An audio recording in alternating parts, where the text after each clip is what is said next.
My name is Papa Abdul Fall, but I go by Big Papito. I was born in Bronx, New York, 1993. My parents are from Senegal, West Africa. Probably when I was like 5, I moved to the South Side, Old National, College Park. That's when my life changed. Long story short, I was working with Sleepy, and me and Sleepy had made this record called Where You From? And it's on the radio now. Chainz just started hearing some of the beats, and just one day, like a couple months ago, I just got a text like, yo, come to the studio. And I met him, and he was like, man, I'm trying to put you down. I was like, let's do it.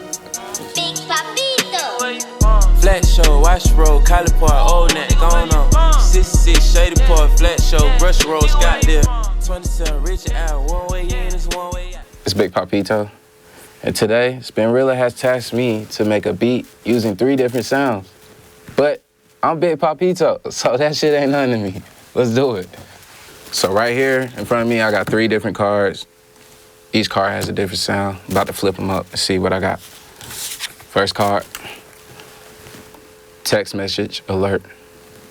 I didn't get none this morning, so somebody's in trouble. Second card, a baby's heartbeat. Gotta love the babies.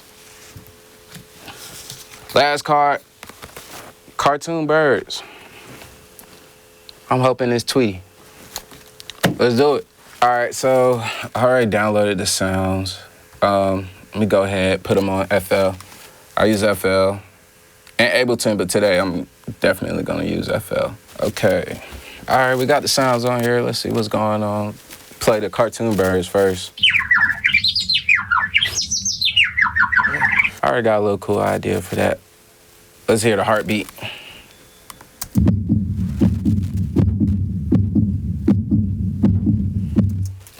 I already know I'm gonna use that as a kick, but even on some percussion tip, like, we can turn it into a kick and a percussion.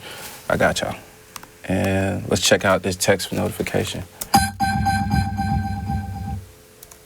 That's pretty cool. Yeah, that's cool. I already know. All right, let's start. First thing I'm gonna do, I'm gonna just try to manipulate this cartoon bird sample and see what I can turn it into. When I find a spot that I think is cool, I'm gonna, take my slice tool,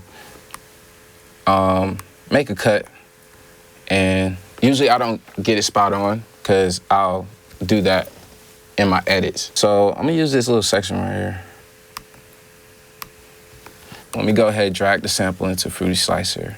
What Fruity Slicer did was find all the transient peaks in the sound, in the sample, and it sliced it.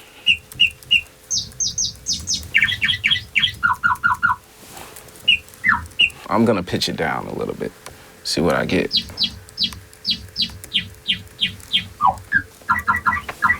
I like that part right there. I'm gonna use that.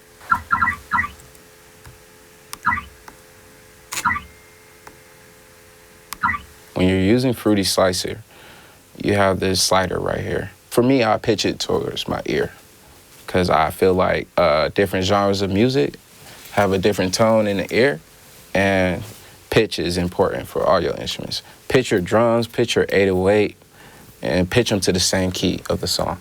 And that's gonna help you a lot. That's gonna take you a long way. So I got a little groove going. I'm about to apply some effects to it so it can become unique. This is how you take a simple sound like this and turn it into something bigger. First thing I'm gonna do is send it to my mixer. A mixer is basically a motherboard for your sound. It controls a lot of things, how loud you want, the pan, the stereo image. It also helps you put the effects on there. I'm hearing a lot of space, so let's add a delay to it. I'm gonna use Shaperbox. Shaperbox is a VST by Cable Guys. They make Halftime. It's really cool. I'm gonna create a delay by using a time shift. It's almost like using gross beat. It's just you're making patterns while the sample is playing, and it does a riff to it. So let's say I just want to do like something like a stutter. That's cool. Okay, now I'm I'm gonna go into reverb. I put reverb on beats to give it a full sound. Now you're hearing it with stereo width, and that does a lot. I'm gonna go with this fruity delay.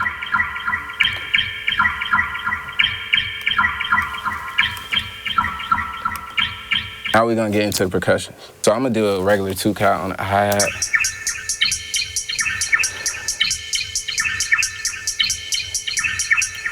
Once I put the hi-hat in, I'm gonna judge what type of tempo I'm at. That's when I really feel the tempo. Like, the tempo is the biggest key of a beat. That's how you get different genres. If you're, you know, going for the typical trap, right now, in this generation, we're at like, what, 145 up to 165. I'm gonna keep it at 138. Okay, now that's what I'm talking about. So now I'm gonna just add a clap in there and get the momentum going. That clap is cool, but I'm gonna change it out. Let me find something real quick. I recommend you buy kits. That's the best thing to do. Just buy some kits and you'll feel good about spending your money and you'll actually hold value towards your kits. So go buy some kits from really good sites. There's tons of them out there. I get kits from A&Rs too. Industry tip, A&Rs have kits. If they fuck with you, they might give them to you. Especially when they're putting together projects, they'll go find like 5 808s for a project. They have kits. Okay, so here's a cool trick. If you're on FL and you want to change your sound, you can cycle it. You have to make sure your select is on the right track, which is the clap. Cycle means going through sounds. When I hold control and click on a sound in my kits, it's gonna automatically change the sound. So you can do that and just go through and just like figure out what's good for you.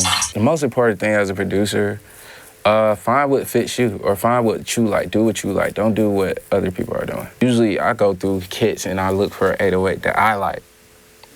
And usually that's how I make my signature sound.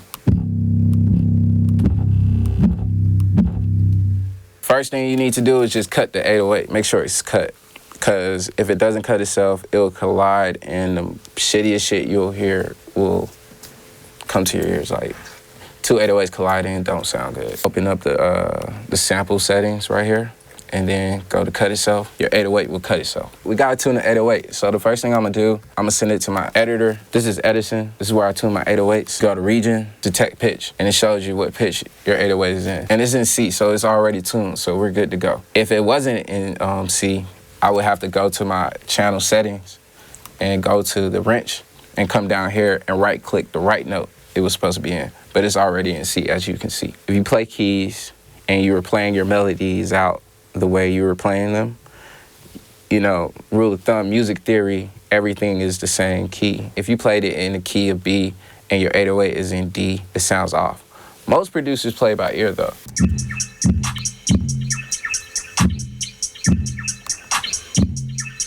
Simplicity is key, because when you get simple on them, you know, you kind of give the artist the space to do his thing. Rolls and the hi-hat are really essential and they're crucial in hip-hop.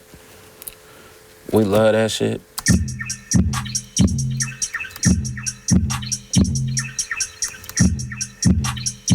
Shortcuts are super important.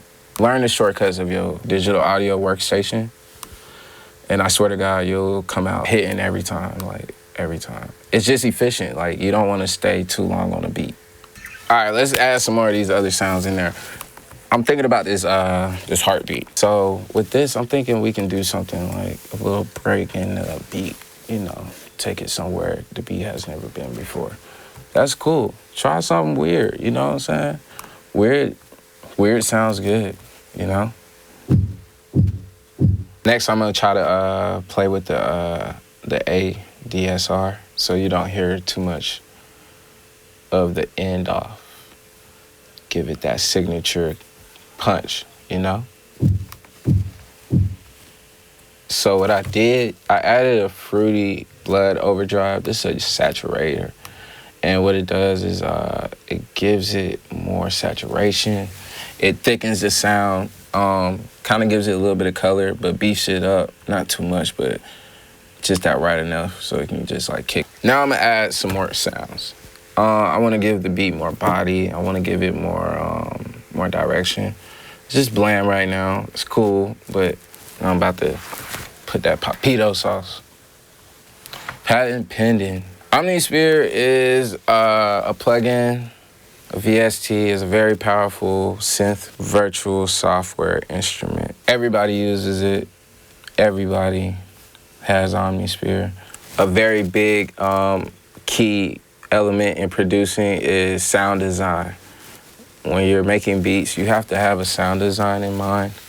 A lot of times when I start making a beat, like, I'm thinking about where I want to hear the beat at. Sometimes I'll just, use the keyboard on my computer, just get the idea out faster. First thing I'll do, is arm the recording button.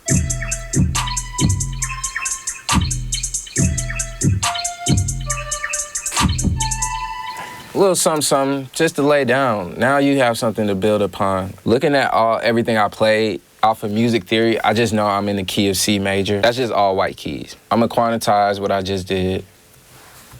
Depending on who you are, what type of producer you wanna be, study percussions. Certain percussions give you certain genres. You look into it and you listen to what you like to put in a beat and your groove, because your groove might be the new thing. Here's another tip. Sometimes when you're loading up samples and you just put down a note and it repeats itself, that just means the loop points are on.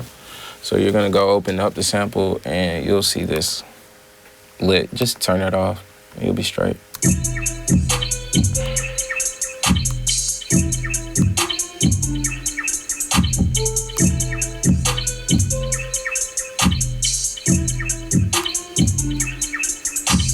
I'm gonna add one more 808 to change up the dynamic. I do this a lot because I feel like it just gives it another phase. It just turns the beat up a little bit more.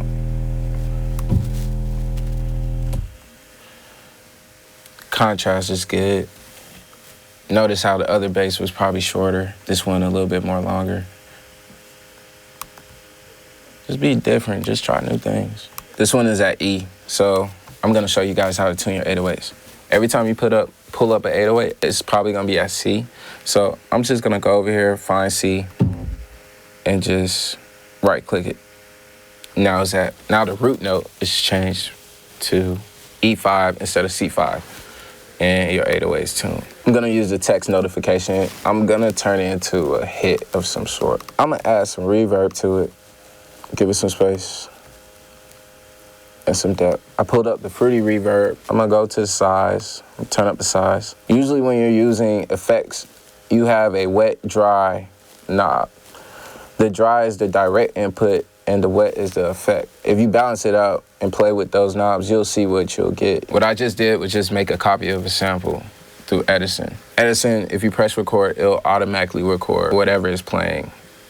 So I'm gonna take this sample, I'm gonna drag it to the playlist, and I'm gonna drop it off right there. I'm gonna delete the original, and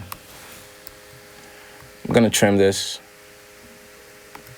get rid of the space that was in front of it, and I'm gonna make it a little bit more higher. I'm gonna pitch it up 1,200 cents, and that gives me a little bit of a rise that I was looking for.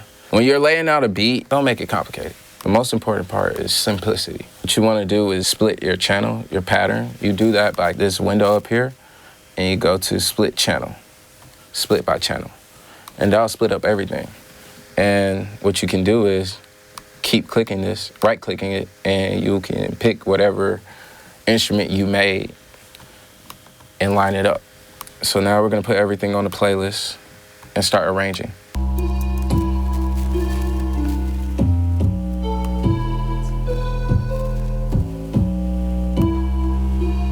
Big Papito.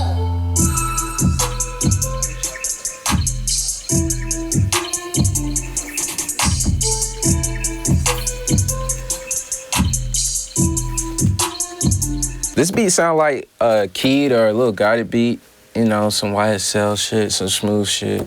Yeah, definitely over there.